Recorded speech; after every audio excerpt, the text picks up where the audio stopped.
लड़का अभी अभी जागा था और उसने पाया कि उसका बिस्तर पानी में था, जबकि हर कोई नहीं जानता था कि क्या करना है। पानी अब भी चढ़ रहा था। घर के सदस्य बाथरूम तक तैर रहे थे। उन्होंने ताज़ा हवा के लिए नोजल्स हटा दिए। केवल एक्सी दरवाजे की ओर तैरा ताकि उसे खोल सके, लेकिन दरवाजा बंद था। जब उसने कमरे में आईने को देखा तो एक्सी घूमकर उसकी ओर तैरा। उसने पूरी ताकत से अपनी मुट्ठी आईने पर मार दी। जैसे ही आईना टूटा, लोग बाहर बह गए।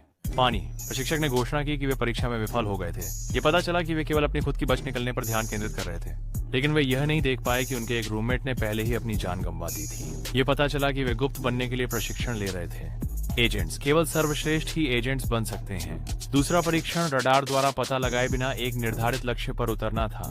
हालांकि जब सभी ने छलांग लगा दी, प्रशिक्षक ने कहा कि उनमें से एक के पास पैराशूट नहीं है।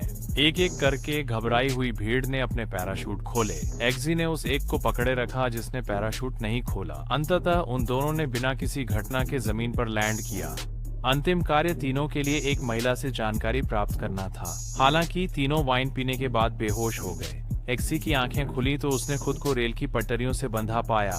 एक ट्रेन उसकी ओर आ रही थी। रहस्यमय आदमी चाहता था कि वह अपनी संगठन के बारे में जानकारी बताए, अन्यथा वह मारा जाएगा। एक्सी ने जानकारी देने से मना कर दिया।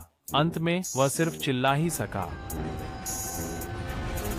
जब ट्रेन गुजर गई तो एक्सी ने खुद को सही सलामत पाया। यह संगठन द्वारा वफादारी की परीक्षा निकली। वह आखिरी दो में से एक था। उस दिन संगठन के प्रमुख ने एक्सी को अपने कमरे में बुलाया। उसने उसे एक बंदूक दी। ये निकला कि अंतिम परीक्षा उसके पालतू कुत्ते को मारने की थी।